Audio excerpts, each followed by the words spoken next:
Well, good afternoon. Happy Friday, Valentine's Day. Mark Milam, your mortgage professional. Let's get right to it. So, a pretty interesting week. We got some inflation data midweek. The consumer price index showed inflation rising faster than anticipated. That is not what we need. Inflation moving out of the twos to right at 3% year over year.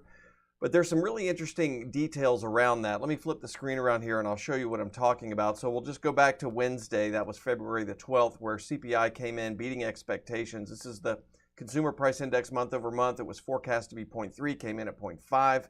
And then the core number, which strips out volatile food and energy, came in right at expectations. But the annual number ticking up here to 3% even.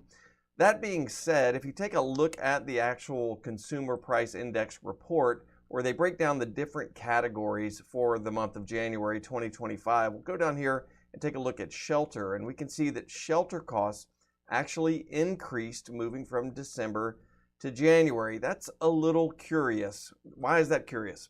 Well, when we talk about shelter as it pertains to the consumer price index, we're talking about rents. We're not talking about the price of housing for purchasing. We're strictly talking about rents. And this information about rents is compiled via a couple of different surveys, and these are surveys that have very heavy weight for the overall consumer price index number. When you talk to people around the industry, whether this is in the local Atlanta market or throughout the Southeast, and you ask about what's happening with rents, there are very, very few who would tell you that rents are rising month over month by 0.4%. In fact, most would tell you that rents are either flat or actually starting to contract. We're seeing rents start to come down a little bit.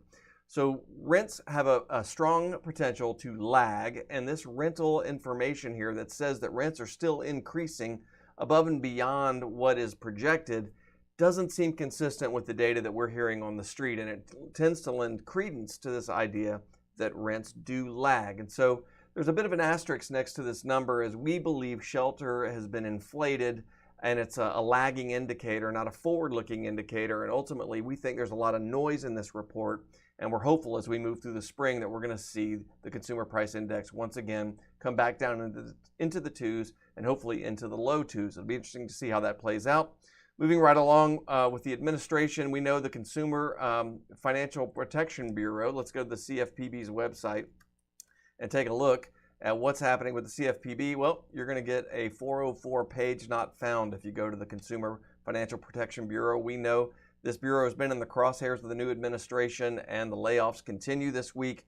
We expect either a substantial shrinking of the department or perhaps even the complete elimination of the bureau. Not to be outdone there, if you take a look at what's happening with HUD, the Department of Housing and Urban Development has been targeted by the Trump administration's cost-cutting efforts, and we know that as of Thursday night, the HUD union president told Housing Wire that they plan to discharge 50% of its workforce. About 9,600 people work at the Department of Housing, Urban Development, and it would appear that 50% of them are about to be laid off. What departments are going to be affected? Well, they say employees in the offices that enforce civil rights laws, compile data about housing, and pay to rebuild communities after disasters. Those are going to be the departments that are going to be affected. This will be a very interesting situation as it unfolds as it pertains to housing. Now we're really getting into mortgage and housing specific entities that are being targeted for these substantial staff reductions, and it'll be interesting to see the impact on the housing industry as we move throughout the balance of the year. If I can be of any service to you over the holiday weekend, don't hesitate to reach out, mark.milam@highlandmtg.com.